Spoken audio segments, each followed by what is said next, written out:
오늘 성경과 또 화면을 통해서 우리 같이 오늘 보신 말씀 창세기 27장 5절에서 14절까지의 말씀을 제가 봉독하도록 하겠습니다. 이삭이 그의 아들 에서에게 말할 때 리브가가 들었더니 에서가 사냥하여 오려고 들로 나가매 리브가가 그의 아들 야곱에게 말하여 이르되 내 아버지가 내 형 에서에게 말씀하시는 것을 내가 들으니 이르시기를 나를 위하여 사냥하여 가져다가 별미를 만들어 내가 먹게 하여 죽기 전에 여호와 앞에서 내게 축복하게 하라 하셨으니 그런즉 내 아들아 내 말을 따라 내가 내게 명하는 대로 염소떼에 가서 거기서 좋은 염소 새끼 2마리를 내게로 가져오면 내가 그것으로 내 아버지를 위하여 그가 즐기시는 별미를 만들리니 내가 그것을 내 아버지께 가져다 드려서 그가 죽기 전에 내게 축복하기 위하여 잡수시게 하라. 야곱이 그 어머니 리브가에게 이르되 내 형에서는 털이 많은 사람이요 나는 매끈매끈한 사람인즉 아버지께서 나를 만지실진데 내가 아버지의 손에 속이는 자로 보일지라 복은 고사하고 저주를 받을까 하나이다. 어머니가 그에게 이르되 내 아들아 너의 저주는 내게로 돌리리니 내 말만 따르고 가서 가져오라.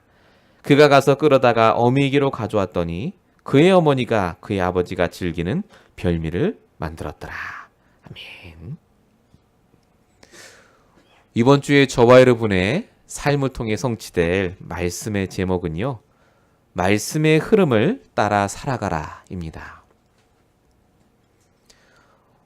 오늘 이 시간까지 여러분들께서 살아오신 삶의 흐름이 있습니다. 좋은 일도 있었고 나쁜 일도 있었지만요. 가장 중요한 건 세상의 흐름과 복음의 흐름을 알아셔야 됩니다. 한국은 명절 설날이 지나갔고요. 서로 정말로 축하하면서 잘 지내시는 것 같습니다만은 그것과 상관없이 재앙저주가 계속되고 있습니다. 멕시코에서 지진이 일어나고요. 비행기가 떨어지고 뉴스 많이 났죠. 플로리다에서 19살인가요? 악령이 시켰다면서 총기를 난사해서 또 17명이나 되는 아이들이 죽었습니다. 세상이 가면 갈수록 좋아지고 더 살기 좋아져야 되는데 왜 사람들이 자꾸 그런 일과 문제를 당하겠습니까?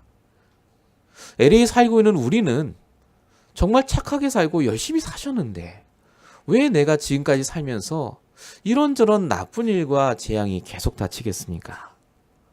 이유는 하나입니다. 세상의 흐름이 있기 때문에 그렇습니다.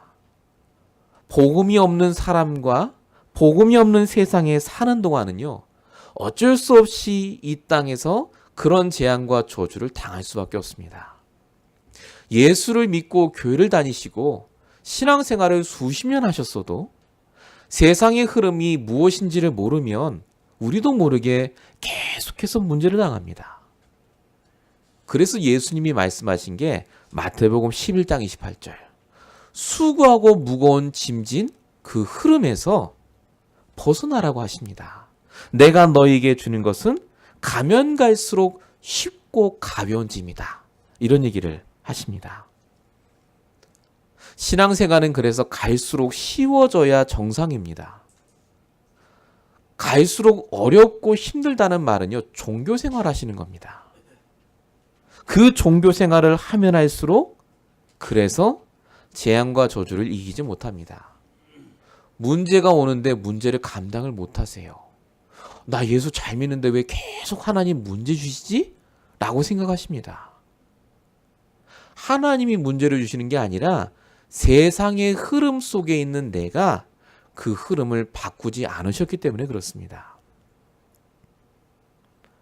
창세기 26장 지지난주 우리 보셨던 이삭은요. 복음의 흐름 속에 있었습니다. 세상의 흐름이 그 이삭을 감당하지 못했습니다. 그러니까 이 이삭이요. 르호봇의 경제도 회복하고 부자가 됐단 말이죠. 브엘세바의 축복도 회복합니다. 진짜로 흔들리지 않는 최고의 축복받는 자로 바뀌었습니다.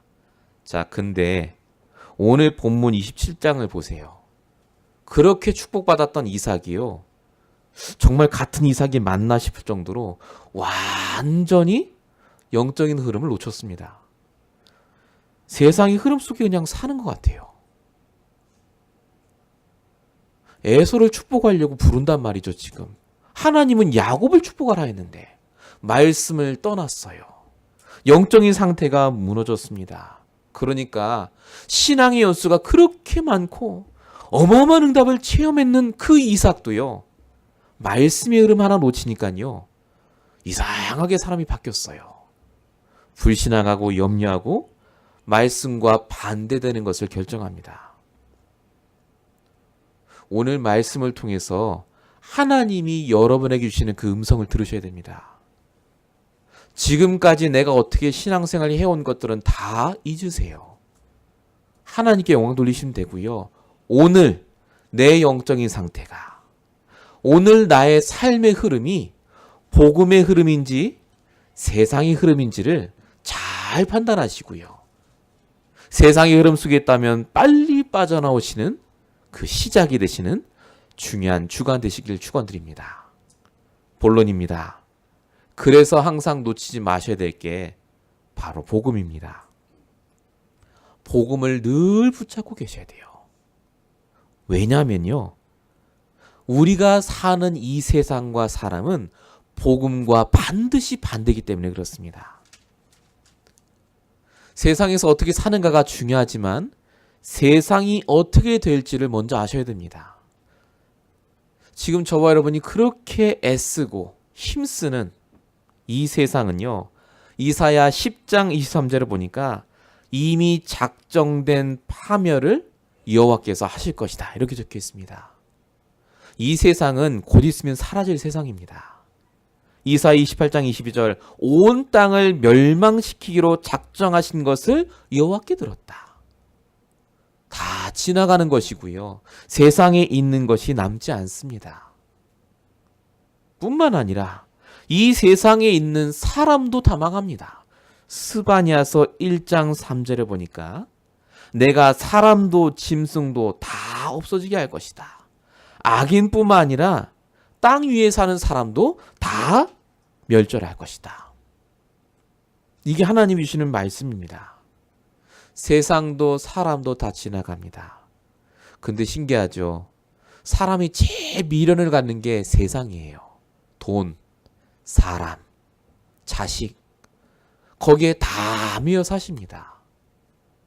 중요한 건 다 지나가지만 사람은 영적 존재했기 때문에 낫습니다. 고린도전서 5장 5절에 보니까 구원받은 자가 악한 일을 하면 그 육신은 사단에게 내어줘도 그 영은 예수의 날에 구원받는다라고 적혀 있습니다. 구원받은 우리 사람은요, 영적인 존재입니다. 세상도 없어지고 사람도 없어지지만 우리 안에 있는 영은요, 세상의 흐름 속에 있으면 다 망하게 되어 있습니다. 그래서 우리가 해야 될 것이 뭐냐? 육신의 흐름도 중요하지만 영적인 흐름을 따라가셔야 됩니다.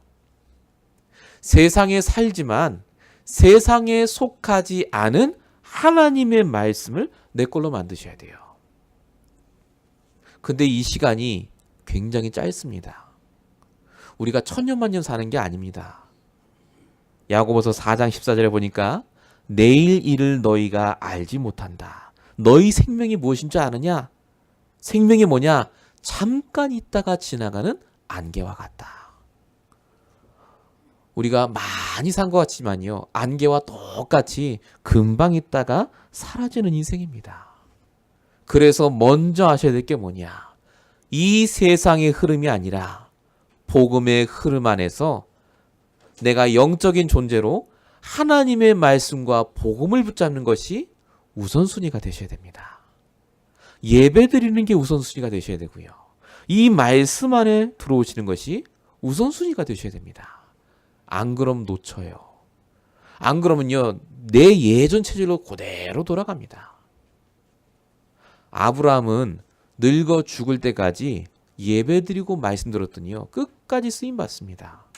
근데 이삭은요, 하필이면 노년에 거의 죽을 때 됐을 때 이 말씀 놓쳤어요. 그래서 여러분 다 아시지 않습니까? 이삭이 요 성경 구절 외에요. 그 다음엔 등장하지 않습니다. 안 나와요, 아예. 그만큼 우리의 인생이 중요합니다. 세상이 이렇게 망하고 결국은 다 흩어질 건데요. 이렇게 만드는 절대적인 원인이 있습니다. 그게 바로 창세기 1장 2절에 써있는 흑암, 혼돈, 공허입니다. 영적인 존재, 사단, 마귀, 귀신을 말합니다. 이 영적인 존재가요, 결국은 세상의 흐름 속에 우리를 계속 끌어들이고 영적인 존재인 내가 늘 육신적인 것 때문에 고생하고 고민하고 망하게 합니다. 하나님은 우리를 만들 때요, 고생하도록 만드시지 않았습니다. 창세기 1장 27절 28절 생육하고 번성하고 충만하고. 창세기 1장 31절에 보니까요, 천지 만물을 관리하고 다스리도록 하나님이 만드셨어요. 하나님 보시기에 참 좋았더라. 복음의 흐름 안에 있었던 사람, 말씀의 흐름 안에 있었던 사람은요, 모든 걸 다스리고 정복할 수 있습니다. 내 생각, 내 감정도요, 흔들리지 않아요. 근데 창세기 1장 2절부터 존재했던 그 사단이 창세기 3장에 원죄 문제로 말미암아 하나님을 떠나게 합니다. 이때부터 사람이 영적인 흐름이 아니라요, 철저히 육신의 흐름으로 진행되게 됩니다. 내가 주인이니까요. 내 인생의 주인이 나니까 내가 열심히 노력해야 되고, 내가 돈 벌어야 되고, 내가 내 자식을 살려야 돼요. 그게 창세기 3장의 문제입니다. 그러니까 늘 죽고 싶어요. 창세기 2장 17절. 네가 이것을 먹는 날에는 정령 죽으리라. 늘 힘들어요. 교회도 다니고 기도도 하고 열심히 신앙생활 하는데 신기하죠? 집에 가서 월요일부터 토요일까지 사는 데는요, 날마다 나에게 문제밖에 없는 것 같아요. 왜 그렇습니까? 영이 죽어버리고 내 생각이 죽었기 때문에 그렇습니다. 복음의 흐름이 아니라 육신의 흐름, 세상의 흐름 속에 내가 있기 때문에. 중요한 건요, 내 생각만 죽는 게 아닙니다. 창세기 3장 17절에 보니까 내가 하나님을 떠나는 순간 내가 속한 그 땅도 저주를 받습니다. 사업도 안 돼요. 자식도 잘 안 됩니다. 내가 말씀 떠나는데 왜 안 됩니까? 흐름이 그렇습니다. 세상의 흐름, 육신의 흐름 속에 있으면요, 아무리 노력하셔도 홍수 같은 재난이 오면 다 망합니다. 창세기 6장이요. 아무리 성공해도 바벨탑 같은 탑을 쌓아도 다 무너집니다. 성경이 말씀하는 건요, 복음입니다. 저와 여러분이 오늘 들어야 될 말씀이 그래서 복음입니다. 흐름을 안 바꾸면요, 이 사단이 저와 여러분의 삶의 흐름을 철저히 육신에 묶이도록 만듭니다. 그래서 어떻게 만들죠? 요한복음 8장 44절. 너희 아비 마귀라고요. 고린도서 4장 4절. 세상 신. 에베소 2장 2절. 공중의 권세 잡은 자. 절대 못 빠져나옵니다. 목사님 전 구원 받았는데요. 맞습니다. 구원 받으셨어도 내 영적인 흐름을 안 바꾸시면요, 이 사단에게 자꾸 속아요. 자꾸 망하는 쪽으로 결정합니다. 오늘 이삭을 보세요. 이삭 잘했습니다. 구원 받았다니까요. 얼마나 성공했는지 모릅니다. 근데 늙음하게 노년에 실패하잖아요. 딱 말씀 놓치고 예배 놓치고 흐름을 안 바꾸니까요, 그 가정이 완전히 깨집니다. 두 아들이 원수가 돼요. 결국 사는 내내 고생하고 힘들어합니다. 그래서 하나님이 우리에게 주신 일방적인 약속이 바로 구원입니다. 저와 여러분의 문제는 영적인 문제입니다. 세상의 흐름 속에 살면 하나님을 떠나 죄와 저주 가운데 사단에게 속을 수밖에 없는 인생을 삽니다. 그래서 하나님이 우리가 살고 있는 이 세상의 흐름을 바꾸시기 위해서 우리와 의논하지 않으시고 하나님이 직접 이 땅에 오셨습니다. 그분이 그리스도입니다. 로마서 5장 8절. 우리가 아직 죄인 되어 있을 때에 늘 내 육신 생각하고 내 뜻대로 살고 하나님과 관계없이 살 때 그리스도께서 우리를 위해 죽으심으로 하나님이 자기에 대한 사랑을 확증하셨느니라. 그래서 처음부터 하나님께서는 우리의 영적 상태를 바꾸라고 창세기 3장 15절 여자의 후손으로 오실 그리스도를 우리에게 약속하셨습니다. 그래서 오늘도 오직 그리스도 아니면 우리의 상태가 안 바뀝니다. 오직 그리스도가 아니면 내 문제가 해결되지 않습니다. 경제 문제 아닙니다. 자식 문제 아니고요. 정신 문제 아닙니다. 내가 삶을 잘못 살아서 아닙니다. 영적인 문제입니다. 그리스도 떠나서 올 수밖에 없는 세상의 흐름 때문에 온 문제라니까요. 그래서 불신자처럼 망하는 거예요. 하나님 자녀가. 그래서 하나님께서 우리에게 오늘 내 흐름을 복음의 흐름으로 바꾸길 원하십니다. 목사님 도대체 어떻게 바꿉니까 그러면? 그래서 하나님이 강단의 말씀을 주세요. 요한복음 1장 14절. 말씀이 육신이 되어 우리 가운데 거하심에. 말씀입니다. 말씀. 하나님 말씀을 내가 듣고만 있어도 우리의 영적인 흐름이 바뀌어요. 내가 세상을 보는 그 흐름이 바뀐다니까요. 흐름이 바뀌면 도대체 무슨 일이 벌어집니까? 내 상태가 달라지면 어떻게 되죠? 여러분 복음 듣고 구원받으면 문제가 없어집니까? 안 없어집니다. 이 땅에 사는 동안은 문제는 그대로 계속 와요. 여전히 돈 문제도 오고 자식 문제도 오고 삶이 힘들어요. 근데 내 영적인 흐름으로 바뀌어버리면요. 문제가 없어지는 게 아니라요. 그 문제의 증인 되십니다. 그 문제 때문에 망하지 않습니다. 지금 여러분에게 오는 그 문제는요. 하나님이 망하라고 주신 게 아니라 증인되라고 주셨어요. 너무나 많은 사람이 그런 문제 때문에 지금 망하고 있거든요. 세상의 흐름 속에서. 근데 하나님이 오늘 말씀을 주셔서 우리의 문제가 영적인 문제고 오직 그리스도로 해결을 받으면 우리가 그 문제에 증인된다고 하십니다. 사도행전 1장 8절. 오직 성령이 너에게 임하시면 오직 말씀이 너에게 임하시면 권능받고 땅끝까지 증인되리라. 증인되시기 바랍니다. 문제 해결해달라고 기도 안 하셔도 돼요. 그 문제를 하나님이 이런저런 모양으로 치유하시고 해결하고 계세요. 증인되도록.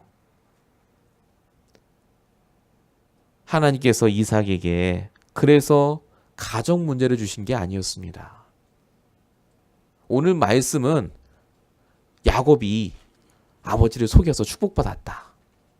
이삭이 눈이 어두워서 잘못 축복해줬다. 그런 얘기가 아닙니다. 이삭 얘기도 아니고 야곱 얘기도 아니고 에서 얘기도 아닙니다.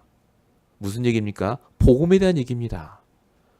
복음에서 멀어지면 실수하고 잘못 판단합니다.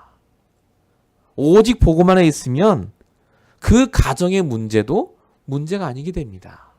오늘 이 말씀을 통해서 저와 여러분이 진짜로 흐름을 바꾸시고 오직 그리스도의 그 흐름으로 들어가시는 시작이 되시길 축원드립니다. 두 번째입니다. 우리가 흐름을 바꾸면요. 그래서 하나님이 주시는 방법으로 삶을 사시게 됩니다. 항상 누리셔야 될 복음적인 삶의 방법이 있습니다. 우리가 갖고 있는 방법은요. 세상의 방법입니다. 이 무슨 말이냐면요. 전부 내가 원하는 대로 사세요. 자, 오늘 본문 1절입니다. 이삭이 나이가 많아 눈이 어두워 잘 보지 못했다. 이렇게 적혀 있습니다. 못 보였구나. 이삭이 지금 나이가 100세입니다. 100세가 됐어요. 눈이 어두워졌겠죠, 당연히. 거기가 사는 데가 중동이에요. 사막입니다. 얼마나 태양이 뜨거웠겠어요. 선글라스도 없고. 아, 그랬구나. 근데 여러분 창세기 48장 10절에 보니까요. 나중에 아들 야곱이 늙었을 때 그때도 성경에 뭐라고 써있냐면 말년에 앞을 보지 못했다 이렇게 적혀 있습니다. 성경은요. 허투루 적힌 게 하나도 없어요. 앞을 보지 못했다는 말은요. 육신의 눈이 어두웠다는 말이 그래서 아닙니다. 영적인 눈이 어두워졌다는 말입니다. 이삭도 눈이 어두웠고 나중에 그 아들도 눈이 어두는데요. 둘이가 달라요. 이삭은 육신의 눈도 어두워지고 영안도 어두워져서 말씀과 상관없이 자기가 뜻하는 대로 에서한테 축복하려고 합니다. 근데 야곱은요. 여러분 다 아시죠? 육신의 눈은 어두워졌는데 영안은 밝았어요. 요셉의 아들 두 아들을 부릅니다. 므낫세와 에브라임을 불러요. 그리고 어떻게 축복하죠? 손을 어긋나게 해서 축복합니다. 요셉이 바꾸려고 하죠. 맏아들이 얘입니다 하니까 아니다. 하나님이 원하는 건 장자가 아니라 동생을 축복하는 거다 그럽니다. 영안이 띄어 있었어요. 우리가 말씀의 흐름 속에 복음의 흐름 속에 들어가면요. 영안이 열립니다. 세상의 방법이 아니라 하나님의 방법대로 축복하고 살아가게 됩니다. 이삭이 영안 하나 어두워졌는데요. 영안 하나 어두워졌는데 에서도 저주를 받고 요셉도 야곱도 너무나 많은 고생을 하도록 만들었습니다. 부모가 영안이 어두워지면요. 자식이 고생합니다. 목사가 영안이 어두워지면 교회 성도가 고생합니다. 영안이 어두워졌다는 말은 다른 말이 아닙니다. 말씀이 없으면 하나님의 복음이 없으면 아무리 좋은 행동을 하시고 선행을 하고 구제를 하고 봉사를 하셔도요. 그 후대는 흐름이 안 바뀌기 때문에 힘들고 저주받을 수밖에 없습니다. 그래서 성경은 뭐라고 얘기했냐? 고린도후서 4장 16절에 보니까요. 우리의 겉사람은 낡아지나 속사람은 날로 새로워진다라고 적혀 있습니다. 우리의 속사람을 날로 새롭게 만드셔야 돼요. 말씀을 통해서. 영적인 눈이 어두워지면 어떻게 되는 줄 아십니까? 갈수록 불안해지고 염려해집니다. 많은 분들이 그렇게 사세요. 근데 여기 이삭도 똑같아집니다. 오늘 본문 2절에 보세요. 이삭이 이르되 내가 이제 늙어 어느 날 죽을는지 알지 못하니 이렇게 적혀 있습니다. 우리 많은 노인분들 이렇게 얘기하잖아요. 아유 내가 언제 죽을지 모르겠고 그럽니다. 여러분 이삭의 아버지 아브라함이 몇 세에 죽었습니까? 175세예요. 지금 아들 100세 됐습니다. 그럼 최소한 아버지만큼 산다는 생각을 해야 되는데 100세가 되는 나니까요. 영혼이 어두워지고 말씀을 놓치니까요. 곧 죽을 것 같아요.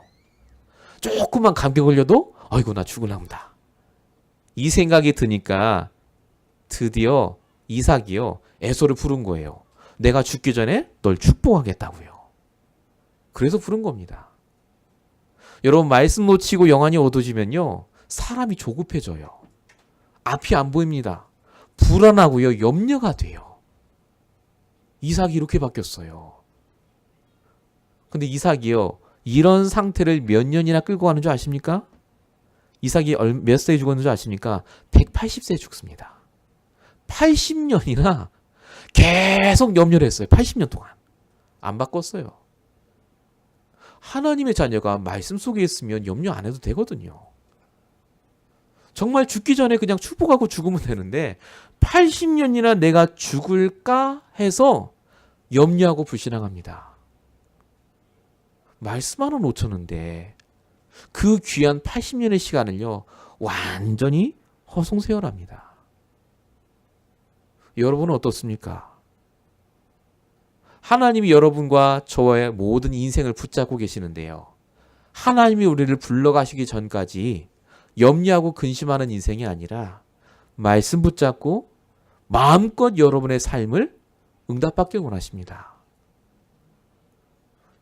여러분의 말년이 이삭과 같이 되지 않기를 축원합니다. 아브라함처럼요. 우리의 모든 인생이 내 영적 상태가 날마다 바뀌어져서 새로워지시길 축원드립니다. 하나님이 여러분을 통해 하실 일이 있어요. 나이가 많은 게 중요한 게 아닙니다. 적은 것도 중요한 게 아닙니다. 하나님이 하실 일이 있기 때문에 여러분의 남은 인생을 날마다 육신의 눈도 영적인 눈도 밝아지길 원하십니다. 이 축복을 꼭 누리시기 바랍니다. 요게 돼야 나 중심에서 벗어나시게 돼요. 우리가 갖고 있는 또 한 가지 영적인 눈이 어두워지면 오는 증상이요. 납니다. 나. 전부 나 중심이에요.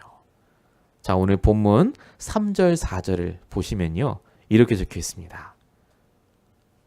지금 아버지 이삭이 에서에게 말하는 장면입니다. 그런즉 너는 네 기고 활을 가지고 들에 가서 나를 위해 사냥을 하는데 그 다음 말이 중요합니다. 내가 즐기는 별미를 만들어서 내게로 가져와서 먹게 하고 내가 죽기 전에 내 마음껏 내게 축복하게 하라. 이렇게 적혀 있습니다.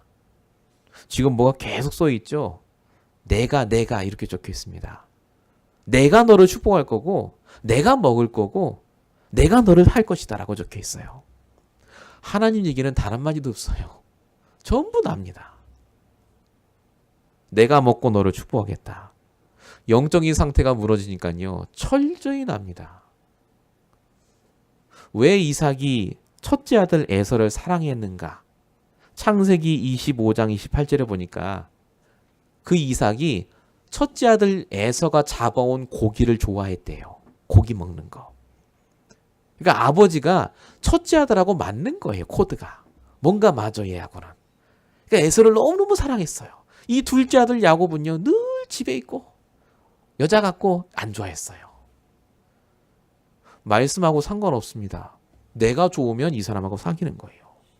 나랑 맞으면 이 사람하고 친구 돼요. 내가 좋으면 이 사람을 선택합니다. 그게 오늘 이삭의 상태였습니다. 이게 맞습니까? 맞죠. 나랑 맞으면 친구 해야죠. 근데 하나님 말씀과는 완전 반대였습니다. 이게 중요합니다. 말씀을 놓치면 인간관계도 철저히 내 생각 중심입니다. 그럼 뭐가 안 되죠? 전도를 못해요. 선교를 못합니다. 하나님이 원하는 만남은 내 생각대로 되는 게 아닙니다. 근데 이삭이 이 축복을 놓치니까요. 완전히 하나님의 말씀과 반대되는 걸로 결정합니다. 자, 그 아내 리브가는 그럼 어떻습니까? 이 아내라도 좀 정신을 똑바로 차려야 되는데 오늘 본문 8절에 보시면 뭐라고 써 있죠? 내 아들아, 내 말을 따라 내가 명하는 대로 해라. 전부 또 나예요. 내 아들이랍니다. 내 아들. 하나님 주신 아들이지. 물론 육신적으로는 자기 아들이지만요. 이 부인도요. 똑같아요. 납니다. 이 부인은요. 더 심각합니다. 오늘 본문의 6절부터 10절까지 보면요. 아버지를 속이기 위해서 남편 속이기 위해서요. 철저히 인본주의를 씁니다. 양털을 붙이고 이렇게 해서 아버지를 속이고 목소리도 바꾸고 다 얘기해줘요. 안 그래도 됩니다. 왜 그렇죠? 분명히 말씀 창세기 25장 23절에 작은 자가 큰 자를 섬길 거라고 써 있어요. 근데 이 리브가도요. 남편과 함께 말씀의 흐름을 놓치니까 똑같이 바뀌었습니다. 나예요, 나. 리브가가 어떻게 됩니까? 이삭이 그 얘기할 때 리브가가 천막문을 확 열고 당신이 그러면 안 되죠. 말씀을 주셨는데 이렇게 따졌어야 돼요. 그렇게도 안 하고요. 야곱한테 가서 뭐라고 얘기해야 됩니까? 아버지가 저렇게 얘기해도 너는 걱정 마라. 하나님 말씀대로 된다. 이렇게 믿음의 고백해야 되는데요. 이 리브가가 그 말을 안 했어요. 더 확실하게 속입니다. 양 잡아갖고 별미를 만들어서 갖다 줘요. 이유가 왜 그렇습니까? 내 아들이 복 받아야 돼요. 내가 원하는 그 사람이 복을 받아야 돼. 복을 안 받으면 하나님이 안 살아계신 거예요. 여러분 어떻습니까? 나 중심으로 신앙생활하면요. 말씀과 반대되는 쪽으로 결정합니다.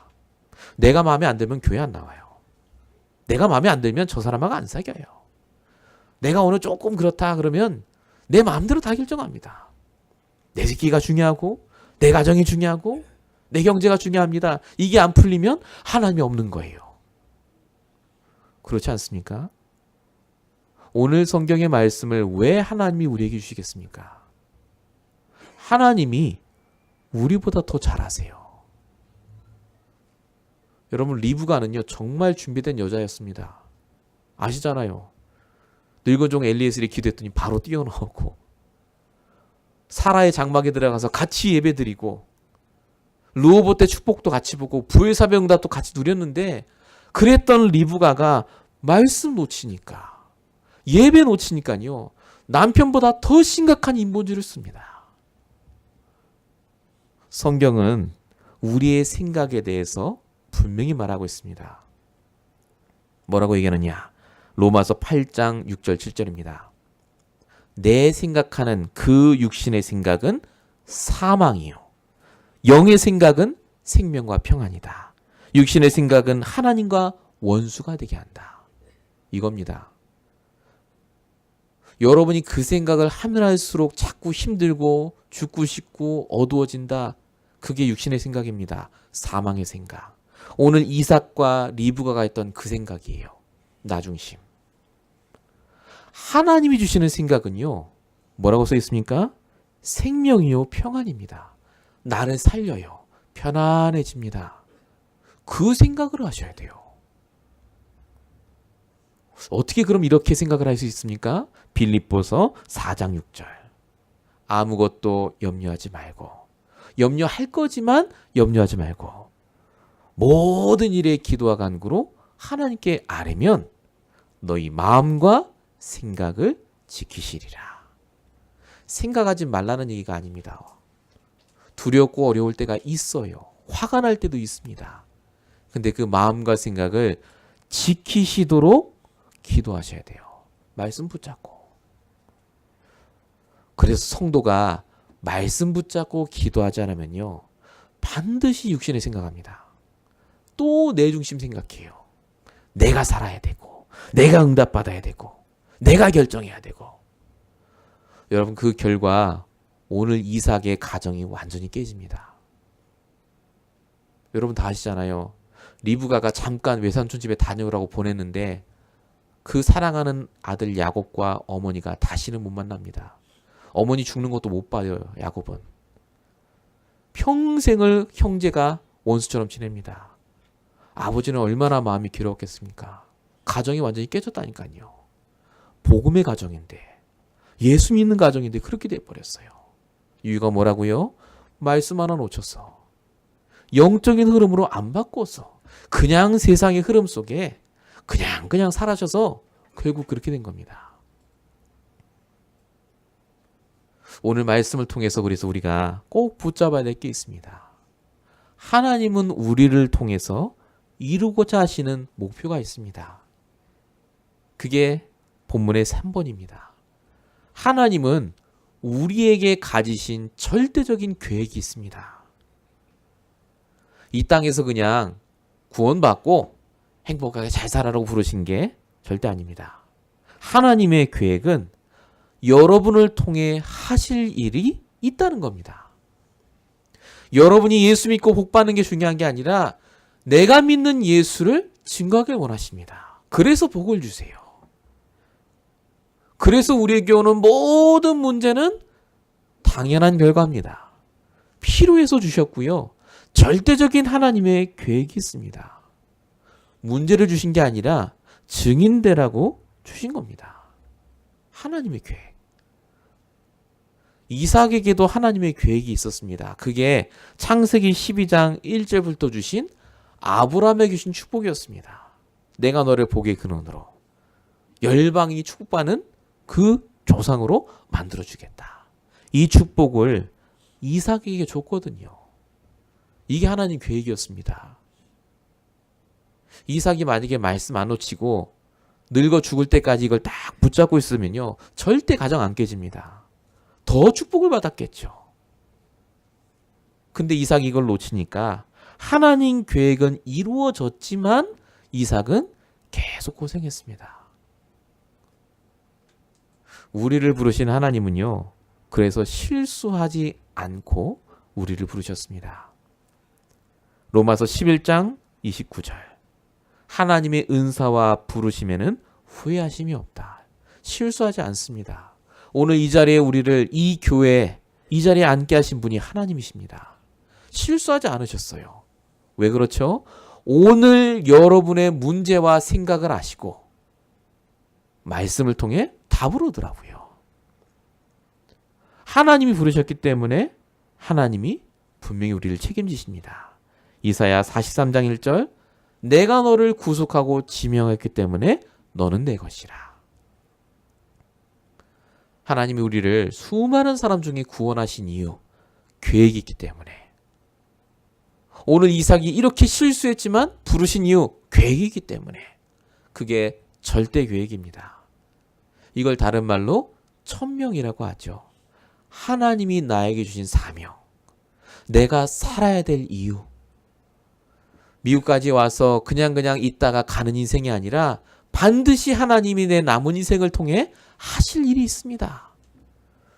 그래서 말씀 붙잡고 내 생각의 흐름을 바꾸시고 내 가정의 흐름도 바꾸시고 내 모든 일상의 흐름을 바꾸시길 축원드립니다. 이 계획을 이루시기 위해서 하나님이 주시는 절대 방법이 있습니다. 그게 말씀입니다. 아브라함도요, 창세기 12장에 보니까 말씀으로 지시하신 그 땅에 갔습니다. 그러니까 말씀이 나오면 그것대로 하시면 돼요. 그것대로. 하나님은 말씀을 통해 우리를 놔두지 않고 계속해서 인도하고 계십니다. 요한복음 14장 18절. 내가 너희를 고아처럼 내버려 두지 아니하신다. 고아는 부모 없습니다. 자기가 스스로 살아야 돼요. 근데 하나님이 우리를 구원하신 그 순간부터 고아처럼 버려두지 않고 우리와 상관없이 우리를 계속해서 말씀으로 인도하시고 생각나게 하십니다. 요한복음 14장 26절. 모든 걸 가르치시고 생각나게 하신다. 그래서 예배 자리에, 말씀의 자리에 오시기만 해도 여러분들의 상태가 바뀔 뿐만 아니라 하나님의 계획대로, 방법대로 우리 인생이 바뀝니다. 인생이 바뀌어요, 여러분. 예배 한 번에. 오늘 본문의 22절에 보니까요, 야곱이 아버지 이삭에게 가까이 갔는데 이삭이 야곱을 만지면서 한 말이 있습니다. 음성은 야곱의 음성이나 손은 에서의 손이로다. 이렇게 얘기합니다. 여러분, 정말 자식의 음성을 못 듣겠습니까? 귀는 안 멀었었는데요. 아버지 이삭이 영안이 어두워지고요, 말씀 놓치니까 들리는 거, 만지는 걸로만 판단해요. 눈에 보이는 걸로만. 영적으로 판단을 못하니까 자식도 구분을 못합니다. 우리가 말씀 놓치면요, 그냥 눈으로 보고 만지는 걸로만 판단합니다. 문제 오니까 문제예요. 힘든 일이 오니까 힘든 일이래요. 아닙니다. 그게 영안을 감고 보시는 거예요.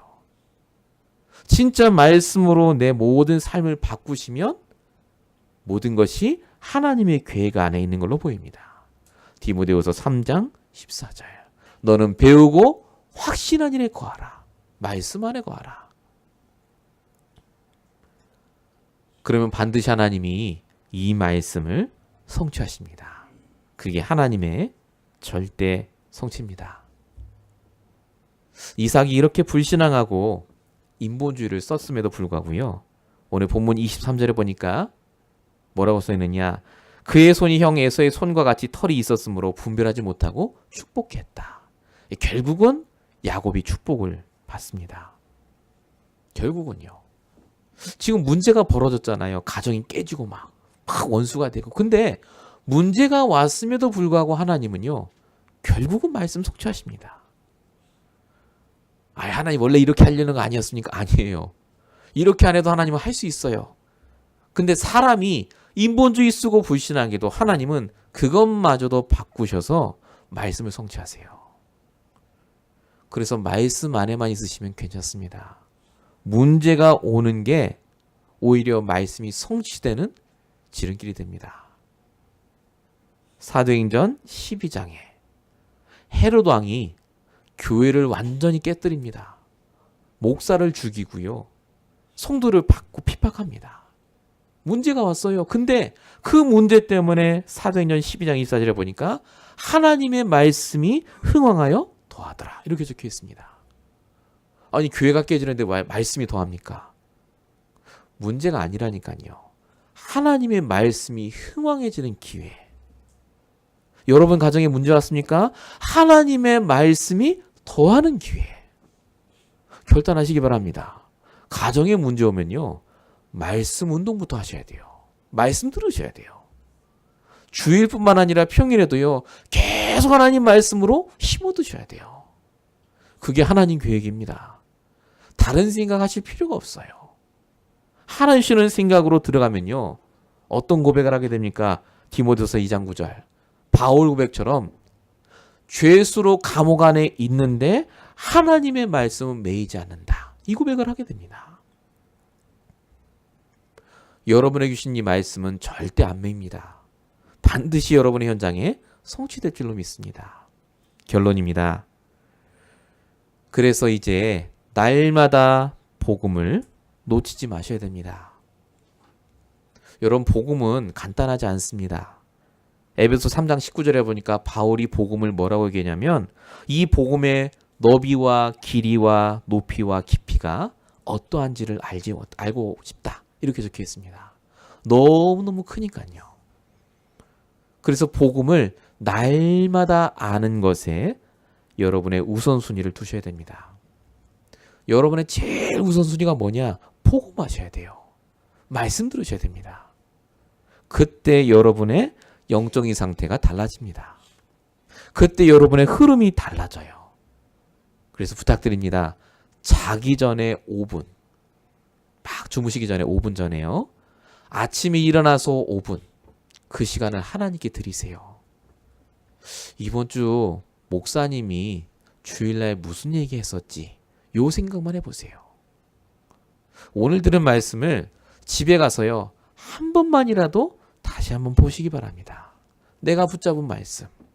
아 맞아 목사님이 다른 건 모르겠는데 요 얘기하셨는데 여기 내 마음에 딱 와닿았어. 그걸 붙잡고요. 월요일부터 토요일까지 자기 전에 일어나서 5분씩만요. 잠깐 생각하고 기도해 보세요. 분명히 여러분의 생각이 달라집니다. 분명히 여러분의 상태가 달라집니다.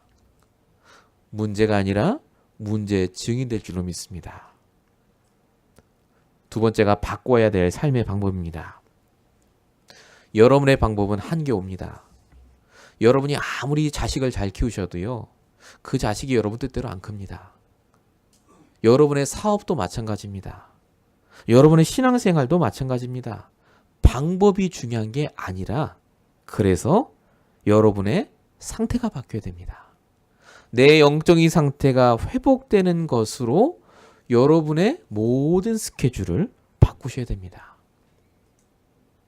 그래서 반드시 여러분이 하루에 한 번이라도 꼭 개인 예배를 회복하시기 바랍니다. 개인 예배 간단합니다. 아침에 자기 전에 하셨잖아요. 나머지 시간에 낮 시간이든 저녁 시간이든 한 번만이라도 오늘 같이 읽으셨던 성경 본문을 읽으시든 아니면 지금 적으셨던 걸 잠깐 보시든지 간에요. 잠깐 보시면서 하나님께 기도하시면 돼요. 아침에 하루에 일과 중에 주무시기 전에 3번 1분만이라도 여러분이 거기에 신경을 쓰시고 기도하시면요. 여러분의 영적 상태가 달라집니다. 마지막 3번째입니다. 결국은 여러분이 하나님의 말씀을 적용하시고 하나님의 계획을 적용하셔야 됩니다. 왜 하나님이 여러분의 상태를 바꾸셔서 축복하길 원합니까? 오늘 말씀이 나랑 무슨 관계가 있습니까?